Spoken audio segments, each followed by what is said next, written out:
Welcome to PrinnyCast Roundtable, a casual weekly show where we talk about what we've been up to and all the various gaming-related stuff over the last week. We're your hosts. I'm Chris. This is Grover. Hello. This is Mike. Hello. And Edna's telling us what to do once again, and thank goodness for that, otherwise we would never know where we're supposed to be. Thank you. And, so, without further ado, what have we been playing over the last 2 weeks, Grover? Not very much at all. I actually have just been playing a lot of one thing, and Clash of Clans, I actually got a donation for that. Somebody gave me money to get 5 builders, so it's like Backyard Monsters, only I didn't have to pay for it, so fantastic. That game, it's just like Backyard Monsters, except for you only control one village, except for multiples, and I get my ass kicked daily on it, and your goal basically is attack other villages that have money and stuff. If they don't have any money, there's no point in attacking.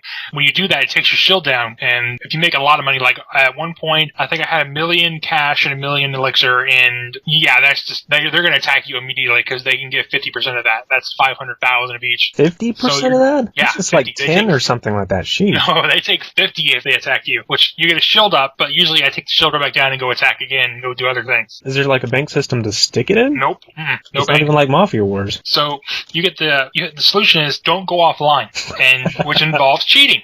Basically, you get a little program and it clicks the window every minute or so. That way, the game never turns off. Therefore, nobody can ever attack you. And apparently, the higher up players do this constantly. You can never attack them. They're always online. And the developers know this, but they won't do anything because usually the higher uppers are all the YouTube streamers and the Twitch streamers, and they throw crap loads of money at the game. So the developers are just like, yeah, you guys cheat all you want. We're not going to do anything. Well, not only that, because it's being online all the time, that's like advertiser-based money. I know. I don't think they have advertisers on that. Maybe intro and leaving or something. But no, there's no advertising at all in that game. So it's just I don't know how they make money, but I guess they do somehow. User numbers there, I guess. Mm-hmm. I played Dungeon Defenders, and that took getting used to. When I first started playing, I was confused as hell. I almost quit because I didn't know what to do. And I did tutorial, and I was like, oh, okay, now it makes sense. It's still turret defense. You're just a turret that runs around. Pretty much. Is the way I put it. And I played it by myself, and I think I got to about the 10th level where nothing I do could get past it. They overwhelm me, and yeah, there's I have to help at that point, and I can't get anybody to help, and it's just like, so I put that on the back burner for now. Maybe I can help you out at some point. I don't remember where I left off. That's fantastic, because I was like, I'll help Chris, but then he'll like lag out and die or something. Oh, I may still do that, but... Oh, okay, well that's good to know too, but that does make it, as long as you can help me 30% of the time and then lag out after that, that'll be useful. So then I played World of Warcraft. I actually took last week off just because it became inactive and had to get resources to turn it back on. That's one way to have a vacation from it. Yeah, that's one way to have it. I was just like, oh crap, it's off. It actually has to pay money now. That sucks. So I got my character to 73 now. Got out of the Outlands, go to the North End as soon as you hit 70. And yeah, from that, it's just kind of becoming, just get to 90. Just get to 90. I'm so sick of Paladine. Just get to 90. Just please get to 90. That's my plan. Get to 90, get the heirloom armor, and then build a mage. Go play a mage with all the heirloom stuff, which should take me about a month or so, I guess. You're about. Then I played We're Just Friends. I haven't been playing that as much because it gets old after a while. Because some people play that game nonstop and they are legendary and they know every word in the English alphabet, and they, you're just like, I don't think that's a word. And it declares, oh, it is a word. And because you doubted them, you now lose your turn. So, yeah. And that's it. It's just a couple games. A little more than the typical, at least. Mm-hmm. And how about you, Mike? Mostly the usual fare.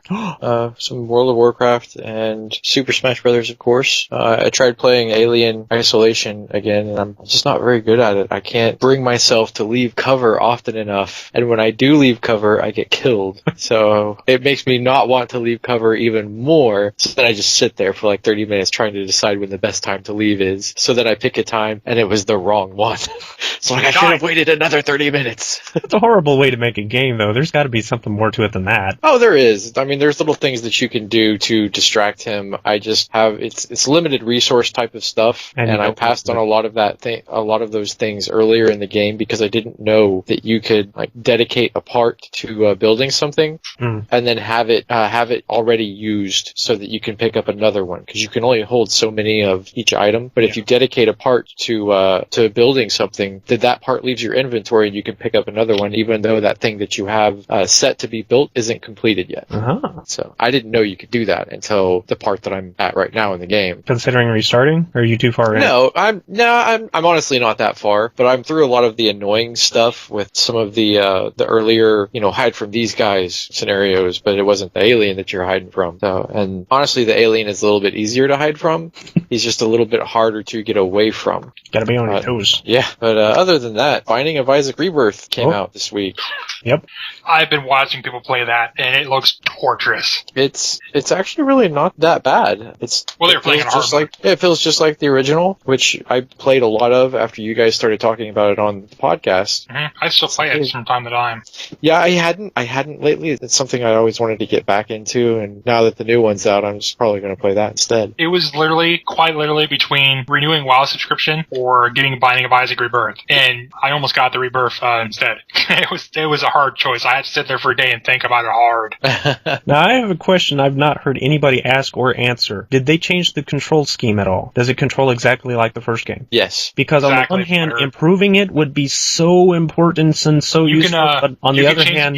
You can change the keybinds now. Well, that's a help at least, but it always had weird kind of sluggish yet floaty controls, but most of the people that would be buying the new one bought the original, and if they changed it too much, then they wouldn't be comfortable with it anymore. Yeah, I honestly think that the little floaty controls are pretty good the way they are. Yeah, you can actually use those to your advantage. It was awkward to get used to, but I think once you've played it for several hours, it just becomes second nature, like so many games like that. I can't say much. I only got about 70 hours in it, because some of the ones I know that... Yeah, I know you're like, only 70? I know people that have played that game for 5,000 hours. I know. Yeah. Well, there's some streamers that just constantly play it. It's their go-to game when they're bored with whatever they're playing. Mm-hmm. And a lot of them are playing it right now, so it's funny because they're getting there. I'm seeing a lot of them get their asses kicked. Like, we just completely shut down Mike doing that. That's what I was thinking of Smash Brothers. There's something I wanted to say on it. The counter characters, the characters that have the down B, do the counter move, most annoying matchup ever. I can pretty much dominate most matches, if not, win by a thread, except against characters that can do that. They always mess me up for some reason. I can't get around it, but I still have a lot of fun playing it. I play it typically an hour or two a day. I was reading there's actually a really bad glitch going on right now that is banning people for like 130 years. Which one? Have you heard about that? Yeah, you can get banned for various things in the game. If you target the same person over and over and over again and for fun, you can get banned for that. Oh. There's a way to leave the match, like through the actual system itself, instead of just, diving off the side to your death or whatever. And if you do that too often, I think you can get banned for that too. But there's a glitch in the code that bans you longer than what, they had intended it to do. Yeah, the theory seems to be that because each ban has this -1, that something in some counters that -1 is putting it at the maximum number the game can hold in reverse. So it ends up being like 136 years of banning time because it's counting like, what is that? I think that's 4 trillion seconds. So yeah. That's hilarious. Poor folks. Yeah, I don't typically do any of the behaviors that'll get you banned, so it's not something I've ever had to run across. But even lagouts count on that stuff, and that's how some of them ended up in it. So. But it sounds stable enough, not too many of those happen. I've noticed that when you are in the character select screen after your opponent has been chosen for you, don't ever start the match until you try to switch character costume colors a few times. I usually go 3 up and then 3 down. And if it lags when you're selecting your character costume, then you know the person you're connected to has a bad connection or your connection is bad. And at that point, the match is going to be bad, so you just drop out. You don't get punished. Pro tip of the week. You don't get punished for leaving at that point. So if you run into a person that has a bad connection, that's the best way to tell without actually starting the match and then, finding out the hard way. That being said, someone, that you're having fun playing against could just suddenly leave after you've already chosen your character and gone on to the next step, and then you're stuck with whoever it is that it gives you next. Yep, that sucks. And I actually suicided off of the ledge a few times because of that. Their connection was just so bad, it was just not playable. And it's really disappointing that there's not some kind of measurement that you can tell the connection of the person that you're connected to. No. It would be really, really helpful without having to do that whole color trick. Because a lot of them do, the little red-green yellow stuff, yeah. You can't even tell what your connection is like. They don't just have it on their, what their ping is? Nope. No ping, no bars. It's Nintendo we're talking about. Oh, yeah. That might discriminate them if they do that. They're newcomers into the embracing online play, so. Yeah, and DLC. Yep, and DLC. I still haven't tried that. But yeah, that's pretty much all I played, just those few games. My list isn't very exciting. But what have you been playing? Horrible. Both of you. It's all of the same stuff with one new game apiece. So I'm going to have to... up this by saying I didn't even do one new game. Oops. I was going to say, in my defense, I got promoted, so I've had a lot less time. You leveled up. I had a psychotic episode, so there goes that too. So. Well, I've had company. That's part of my excuse. Oh, excuses, everybody! The last Fomorigan has shown up on my doorstep, so that's my excuse for this week. Last week, I don't have that excuse, so yeah, you can still hurl the rotten tomatoes at me. But I have played my usual share of Tynan and Congregate. Not so much this week for obvious reasons, but not a whole lot new to really discuss between all of those. Congregate seems to finally start picking up with some new games, but I think that has more to do with their front page not showing so much, because I went to their What's New section, and there's a lot of new games, and they're just not getting to the front page. So I don't know if their scores are just that bad, because there was some 3.5s and stuff like that, and I thought all you needed was like a 3, but maybe it's a 4 or above. Anyway, sure. So there's a lot of stuff I've been missing on there, but it's Congregate we're talking about. It's not exactly, you have to play every game on there. Nope. Especially since so many of them are puzzle games, and there's only certain puzzle games. A lot of them are really crappy games. That too. Or copycats. Like being on Newgrounds. Yeah, it's a lot like that. I did play myself a little more Civilization 5, although it took me a little bit the first time because there was a 125 meg update, and I thought, this is curious. Maybe they've done some little special thing with Beyond Earth, and what do you know? They did. But as best as me or anybody else can tell is, because I haven't seen anything patch notes, but I haven't looked, so bad journalism there. Good thing I'm not. But when you end the game with a science ending, which is the one where you build the rocket ship and take it up into space, of course that's where Beyond Earth is supposed to pick up. So now there's a brand new button that takes you to the Steam page where you can buy it. I'm hoping that was not what the 125 meg update was for, but you know. It probably was. That's absurd and hilarious. And then more buying crap on Second Life right and left. Actually, most of it was free. I got me a Road Warrior car for free, so I'm building me a Road Warrior character. I tried to get me a free game, but only to find that I already own it. I probably still wouldn't play it. Yeah, Metro, yeah. So I told Neil about it, and I guess he owned it too. So I was just like, shit, he doesn't own this game. Well, it's been in 2 humble bundles, and then where I got it was the THQ, not TLC. Goodness gracious. Yeah, the THQ bundle from several years ago during the Christmas, and they had like 12 games for, that was more than that. Anyway, it was like $2 a game. Back in the day before humble bundle stuff was around, so that was a really good deal for somebody that was paying like $15 for the same kind of game. Yeah, it was a fantastic deal. But as far as Second Life is concerned, Dana actually bought a parcel of land on the game, which I thought wasn't even possible. I thought you could only rent, but apparently she actually bought. Now, it's not a very big piece, but she's been going kind of nuts with housing and trying to figure out how many things you can fit on their limitations of both size and prims is kind of like how many polygons are allowed on the thing. So trying to make a house full of furniture on 120 prims is kind of hard to do. So, but she's been having a pretty nice blast considering a lot of the stuff she's been using, and it was free or near free. I was looking at my logs recently, my AIM logs, and I found the logs of when I was trying to join Second Life. And this is a warning that you gave me that I will give her. You can't live in your Second Life house if you don't have a house in real life. Well, yeah. But that's also just because I just told you that I spent like $450 on Guild Wars.